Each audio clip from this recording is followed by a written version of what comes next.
Eis um fato, Renegade foi o SUV compacto mais vendido de 2021, mas isso não quer dizer que sua vida foi simples, na verdade o cerco está fechando.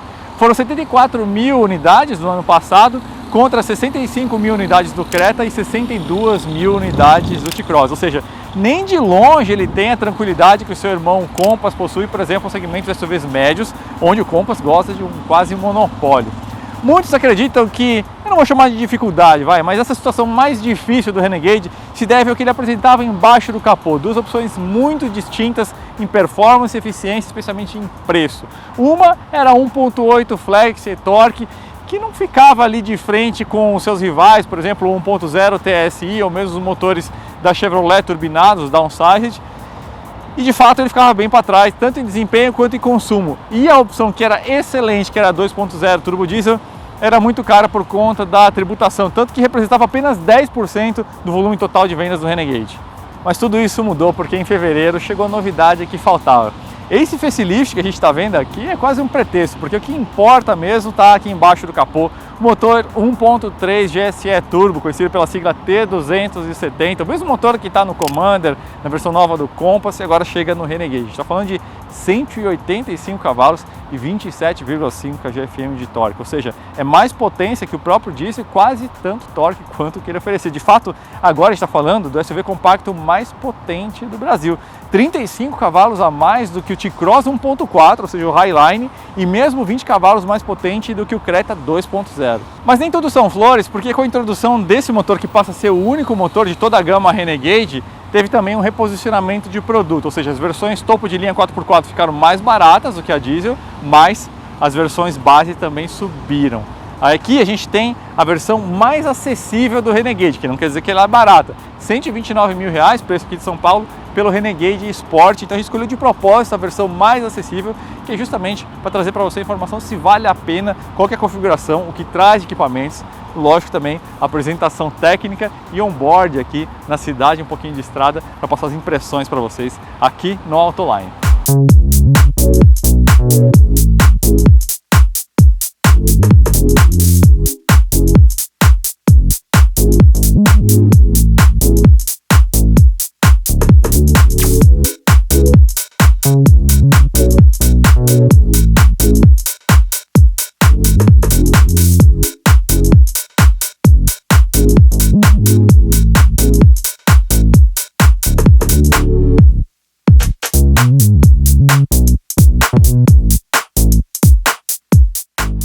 Para 2022, o Renegade chegou com um cardápio bem mais enxuto e até mais fácil de entender. O motor, como eu falei, é sempre o mesmo, T270, esse motor 1.3 turbo de 185 cavalos, e aí tem duas configurações de tração.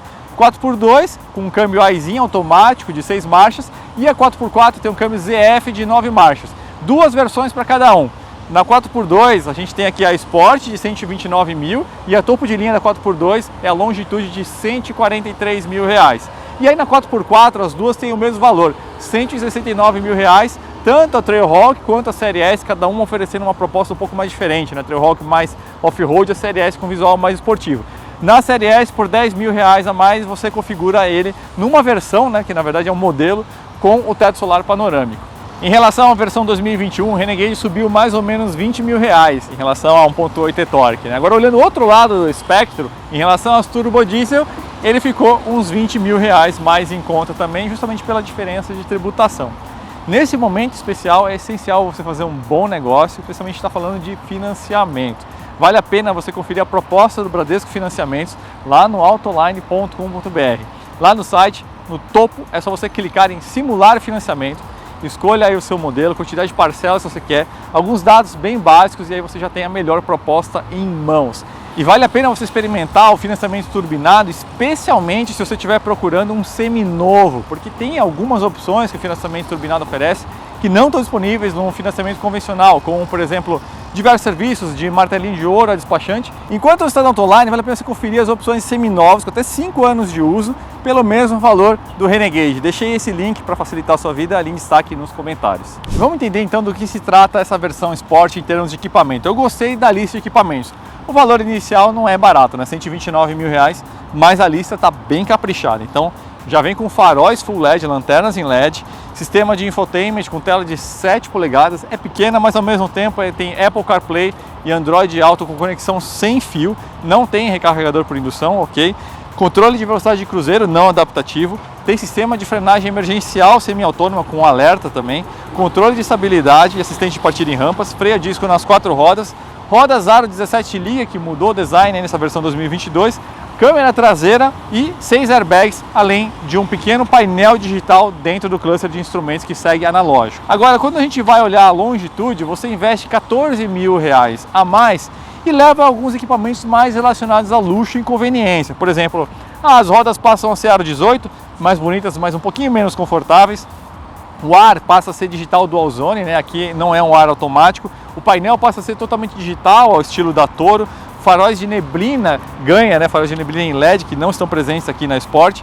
Bancos e volante revestidos em couro, aí sim carregador por indução, e o sistema de infotainment, multimídia, passa para 8,4 polegadas, mas é basicamente o mesmo sistema, e também ganha sensor de estacionamento traseiro. É engraçado, né? Sport tem câmera, mas não tem sensor. Na verdade, se você olhar o custo-benefício das duas versões, a Stellantis conseguiu realmente uma balança muito equilibrada. Então, vai mais aí do que você achar mais interessante. De fato, tudo que você precisa está aqui na Sport, mas tem mais luxo e conveniência na Longitude. E aqui está a joia da coroa, o T270, o motor do momento, né? A gente está falando de 42,8% mais torque em relação ao antigo 1.8 e-torque Evo. Lógico, é um motor aspirado, antigo, mas quando a gente compara mesmo com a potência de motores excelentes e referência no mercado, como o 1.4 TSI da Volkswagen, a gente está falando de 35 cavalos a mais, é 185 contra 150. O que os caras da Stellantis fizeram com esse motor para ele oferecer um rendimento tão alto? Bom, aqui você tem todas as tecnologias que você espera de um motor downsize, inclusive o TSI, né? Então, bloco cabeçote de alumínio, tratamentos diversos para redução de atrito em todos os componentes aí mecânicos dentro do bloco e do cabeçote, turbo de baixa inércia, aqui um Borg Warner operando até 1,8 bar, sistema de injeção direta com alta pressão, até 200 bar, sistema de detecção de tipo de combustível, se é etanol, se é gasolina, na linha, né, antes mesmo de acontecer a queima. Tudo isso aí são tecnologias quase padrão, quase totalmente necessárias aí para o motor downsized. Agora, aqui a gente tem um pulo do gato, que é o sistema Multi-Air 3. É um pouco técnico, mas o benefício eu explico daqui a pouquinho, aí fica fácil de entender qual que é a grande vantagem e por que eles conseguiram extrair tanta potência. O acionamento das válvulas de admissão, que despejam a mistura de ar e combustível dentro da câmara de combustão, nesse motor não acontece de forma mecânica, e sim por meio de um sistema eletrohidráulico, com solenoides e algumas câmaras hidráulicas. O que acontece aqui é que com esse sistema o motor consegue virtualmente qualquer tipo de duração de levante e, mais do que isso, até mesmo a incursão de 2 vezes a válvula entrar dentro de um ciclo. É muita combinação possível. Ele trabalha também parcialmente em ciclo Miller quando for necessário, ou seja, deixa as válvulas de admissão parcialmente abertas no começo do ciclo de combustão para você ter uma menor resistência, menos perda de bombeamento, né? E com tudo isso, mais importante, aí sim fica mais fácil de entender os benefícios, esse motor consegue operar muito mais rapidamente, mudar suas rotinas, consegue trabalhar muito mais perto do limite da pré-detonação e ter um controle muito melhor dessa caloria que gera a pré-detonação. E é por isso que esse motor ele consegue explorar melhor o mapa de uma forma mais agressiva, consegue usar mais pressão de turbo, menos combustível injetado e ainda assim consegue um funcionamento seguro e muita potência e economia. Lógico, economia quando a gente considera o conceito do motor, porque como vocês vão ver no teste, pela questão da massa, da plataforma da Renegade, que é muito pesada, no ciclo urbano em especial, o consumo não mudou muito, ainda que a performance seja incomparável em relação a 1.8 e-torque. Agora vamos dar uma passadinha rápida no que mudou aqui por fora, que é muito sutil. Se você vê um do lado do outro, fica um pouquinho mais claro. A grade ficou mais afilada, então deu esse visual um pouco mais esportivo. No último facelift, a Jeep já tinha feito esse estilo de farol levemente coberto, então ele é redondo, mas a porção superior aqui é levemente coberta, deixa ele com essa cara mais invocada, né? E o para-choque, como vocês conseguem ver, ficou um pouquinho mais queixudo, né? Muito provavelmente por uma necessidade de arrefecimento, né? O radiador ficou um pouco maior, um pouco mais espesso, e aqui mesmo a parte da grade subiu um pouco. Acabou contribuindo também para um design mais esportivo. Os faróis de neblina ausentes aqui na Sport subiram um pouquinho e passaram a ter um formato retangular. Aqui na lateral não mudou nada, exceto as rodas. Eu gostei dessas rodas do Sport e vai lembrar, pessoal, rodas de aro menor, apesar de parecerem menos luxuosas, deixa o carro mais confortável. Quanto mais alto o perfil do pneu, melhor ele absorve a buraqueira. E por fim, aqui na traseira, novidades muito sutis. A lanterna, que ficou um pouco mais agressiva, um pouco mais moderna, ela mantém essa linguagem de X, né? Mas o pisca agora fica nesse travessãozinho aqui. E esse elemento aqui da luz de ré e do olho de gato também agora ficou mais afilado. Uma leve restilização nessa porção inferior, mas a linguagem é essencialmente a mesma. E também é o mesmo porta-malas. 385 litros nesse sistema de aferição novo que a Stellantis adotou, o que seriam 320 litros no método antigo, né? Por que esse porta-malas não é tão grande? É por causa do sistema de suspensão traseira. Ele usa aqui, o Renegade, um sistema muito parecido com o McPherson, chamado Chapman Strut. E aí com isso ele precisa de torres aqui atrás para ancoragem dos amortecedores. Então a área de carga fica mais estreita. A Jeep sabe disso, tanto que na primeira versão, primeira atualização que eles fizeram desse veículo, eles deixaram de utilizar a roda completa para usar um step parcial e com isso eles aumentaram aí em quase 50 litros o volume do porta-malas. 320 ou 385 litros é um porta-malas honesto, mas não dá para chamar de latifúndio. Aqui dentro o Renegade não mudou quase nada, o suficiente para dar aquela sensação de novidade, está bem aqui na nossa frente, né? Então note que agora a gente tem o mesmo volante utilizado aí no Compass, no Commander, aqui na versão Sport sem a forração em couro, mas em termos de ergonomia e mesmo de tato, escolhendo um material muito bom, então de verdade eu não sinto falta aqui do revestimento em couro. E o cluster, né, o painel de instrumentos, na versão Longitude para cima é totalmente digital, que nem na Toro, né? Aqui não, a gente tem uma mistura de mostradores analógicos com um computador de bordo digital ao centro. Esse sistema de infotainment na versão Sport é um pouquinho menor, né? 7 polegadas contra 8,4, se eu não me engano. É um sistema muito bom em termos de resolução, velocidade de hardware, né? Às vezes tem telas grandes, mas que não tem uma resolução tão boa.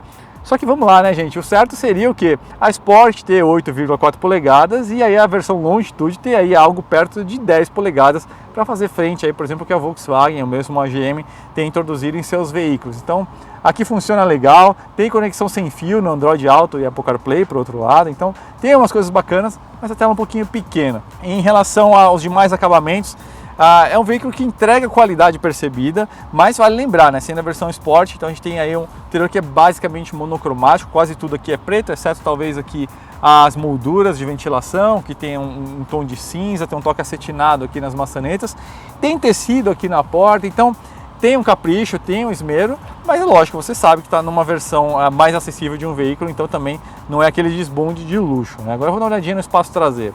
Aqui no espaço traseiro eu tenho um pouquinho de sentimentos mistos. O espaço vertical é um latifúndio mesmo, né? Isso aí é, entre aspas, culpa desse design do Renegade, estilo caixotinho, que realmente deixa o espaço para a cabeça muito bom. Agora, por exemplo, olha só como a minha coxa está quase totalmente desencostada aqui do assento, né? Então, o assento tem uma altura baixa ou o assoalho é muito alto, escolha aí a sua forma de entender isso. Então, para uma viagem longa acaba ficando um pouco cansativo. O espaço para as pernas é razoável, né? Tem 1,82 m, zero contato do joelho com o encosto da frente, né? Mas de fato a T-Cross vai apresentar aí uma posição para os ocupantes de trás mais confortável, bem como saídas de ventilação, né? Aqui você não tem saída de ventilação e apenas uma portinha USB. É suficiente, mas poderia ser melhor. Agora vamos dar uma olhadinha como ele anda na cidade. Tem um motivo pelo qual o Renegade foi um grande sucesso de vendas, mesmo com toda a desvantagem técnica do motor 1.8 e torque, que é essa questão de valor de marca, de percepção de luxo, né?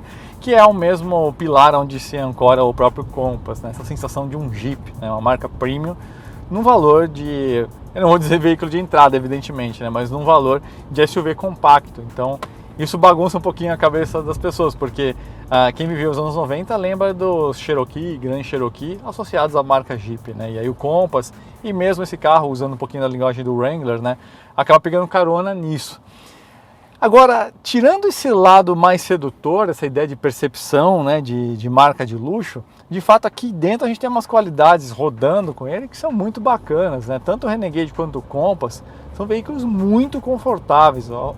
A calibragem de suspensão, a forma como ele absorve impactos que seriam secos, realmente impressiona positivamente. Então, qualquer um que anda de carona, guia esse carro, você, pô, esse carro absorve bem, é confortável, dá para encarar a buraqueira e até inspira um pouco essa sensação de robustez, né? Justamente essa absorção de suspensão, ajudada também pelos pneus, mas sem aquelas pancadas secas que reverberam na carroceria inteira, acaba ajudando muito essa percepção de que o carro aguenta, que o carro é realmente robusto, né?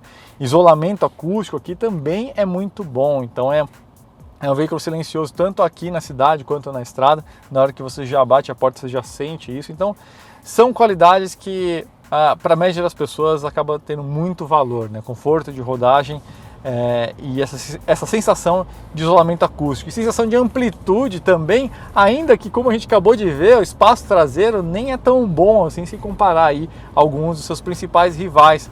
Mas aqui dentro, por exemplo, eu não consigo nem tocar o para-brisa, né? Então, a forma como a habitabilidade, né, esse conceito da arquitetura do espaço interno para os ocupantes da frente dá uma sensação de amplitude muito grande, né? E de proteção, você fica meio isolado também em relação ao ambiente externo. Então, tudo isso aí acabou cativando aí muita gente, mesmo com algumas desvantagens técnicas. O Renegade, por exemplo, é um veículo muito pesado, né? Tá aí na casa dos seus 1.500 quilos, por conta dessa plataforma Small Wide 4x4, que é uma plataforma que parte aí de um projeto muito antigo, né, o projeto do Gran Punto, que não é o nosso ponto.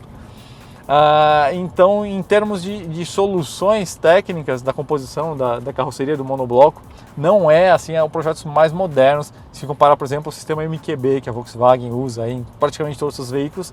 Essa já é uma plataforma mais moderna, ou mesmo a GAN, que é utilizada aí no Tracker, né? Então, são plataformas mais modernas, mas o pessoal também não dá muita importância para isso a princípio, porque o consumo é uma das consequências desse peso grande, né? Então o consumo do Renegade sempre foi sofrível, né? E isso não mudou muito aqui nesse motor T270 e eu vou explicar para vocês por quê, né? Quando a gente olha a média de consumo declarado aí, vocês vão ter aí mais ou menos 8,4 km por litro com etanol, combinando aí cidade e estrada, né? E 11,9 com gasolina, né? Mas na prática vai ser um pouco difícil de você chegar nessa média. Então, nesse momento aqui, o nosso aferidor, o computador de bordo, está mostrando 4,4 km por litro. A gente está com etanol, que a gente ficou parado uma boa parte de tempo ali, né? Mas num trânsito normal, com um pouco de congestionamento, você vai ficar entre 5 e 6 km por litro na cidade. E por que isso acontece, gente? Esse aqui é um motor turbo que não tem um deslocamento muito grande, né? Um motor 1.3, mas é um veículo pesado, né? Com 1,5 toneladas. O que acontece é que o turbo, para ele girar, para ele acelerar, ele precisa dos gases do escape, ele precisa de carga, né? Só que nesse anda e para da cidade, você está sempre ali na casquinha do acelerador, né? Então tem muita gente que não entende, fala, não, mas o torque máximo está abaixo de 2.000 RPM, então mesmo andando devagarinho eu estou no torque máximo. Não, você não está, porque o motor turbo precisa de toda a carga para ele entregar esse torque máximo declarado, né? Então o torque real dele você nunca vai saber sem instrumentação enquanto está dirigindo aqui, andando só na casquinha. Na prática, boa parte do tempo andando assim na cidade, ele trabalha quase aspirado, né? Então isso afeta todos os veículos que são turbo e que são pesados.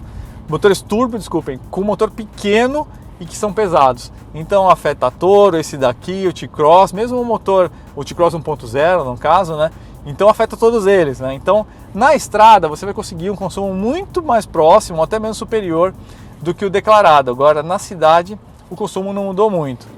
Ó, aqui esse é um trecho onde vocês conseguem perceber uma grande diferença em relação ao antigo, olha isso, em relação ao antigo Renegade 1.8. Então uma aceleração curta aí, né? Saímos da 5 km por hora até uns 55, 60 por hora, mas essa sensação de empuxo, né? De aceleração mais intensa, o 1.8 realmente não entregava, né? Quem andou no 1.8 sabe, né? O ronco do motor vinha, mas o carro não andava, né? E o consumo vinha igual esse aqui. Então, você pode pensar, nossa, o consumo não mudou nada praticamente, pô, que droga, né? Não, mas a forma como ele entrega esse desempenho no dia a dia faz uma diferença bem grande, né? Então não é uma questão de direção esportiva não, a gente vai ver ali na estrada que isso faz uma diferença grande, especialmente para ultrapassagem, para retomada, e numa estrada de pista simples, viagem com a família inteira, bagagem, porta-malas cheio, tudo isso aí faz diferença.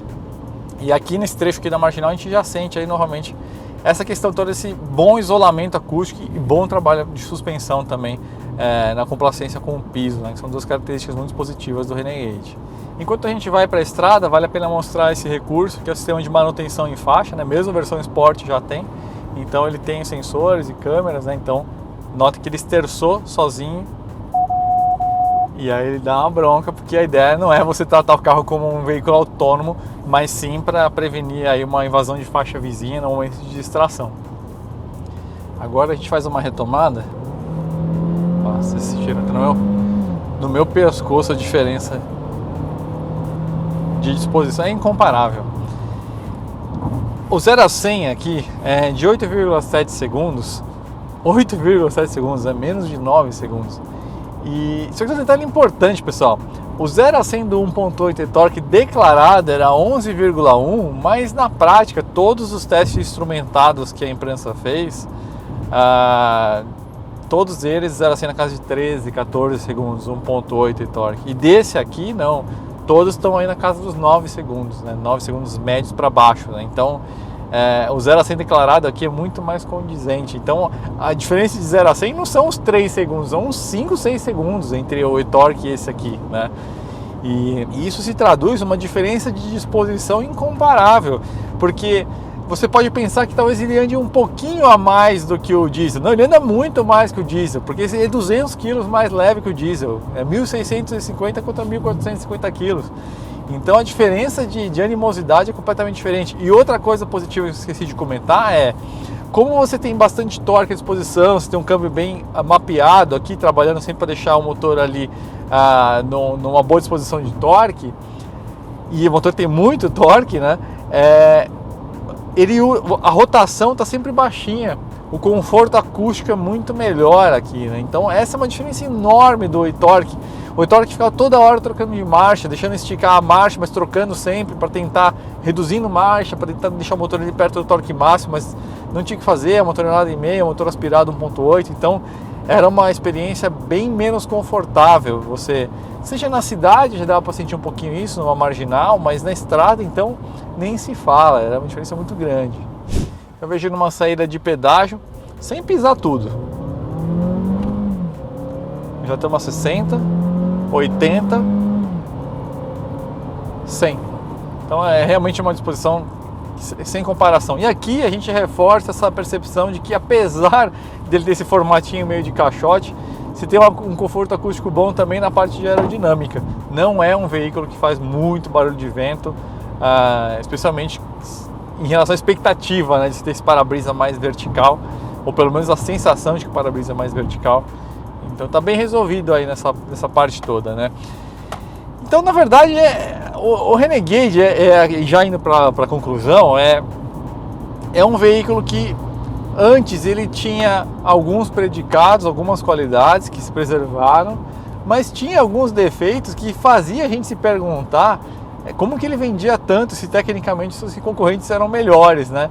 Agora, o que pensar então agora, já que esse motor é sem dúvida o melhor da categoria dele, não tem comparação em termos de desempenho, o consumo sofre um pouco por causa do peso dele, mas agora ele está andando muito mais que todo mundo, então provável que esse cerco que estava fechando ali, né, que eu comentei no começo do vídeo, do Creta e do T-Cross, agora volte a afastar e o Renegade possa respirar aí com mais tranquilidade na liderança, né? A não ser, é claro, que a concorrência venha com alguma coisa, e eu espero que sim, porque quanto mais concorrência, mais disputado fica, aí eles têm que se apertar ali para oferecer cada vez mais e melhor para nós consumidores. Então é isso, pessoal.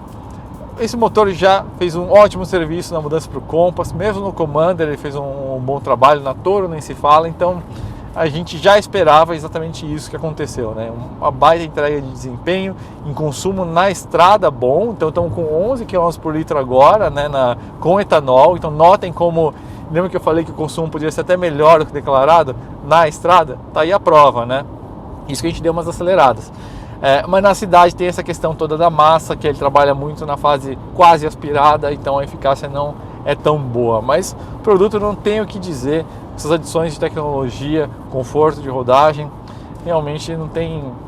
Os pontos que são negativos dele são intrínsecos dessa plataforma, é o peso, o espaço traseiro limitado, porta-malas pequeno, mas ao frigir dos ovos, eu acho que o poder de sedução da marca, do visual, e agora com esse motor e conforto de rodagem, no fim acabam pesando mais na escolha aí de tanta gente. Então é isso, pessoal, espero que vocês tenham gostado da avaliação, que ela tenha sido útil. Não esqueça de assinar o canal, agora que a gente está passando aí na marca de 100 mil inscritos, e nos vemos numa próxima aí. Valeu, gente!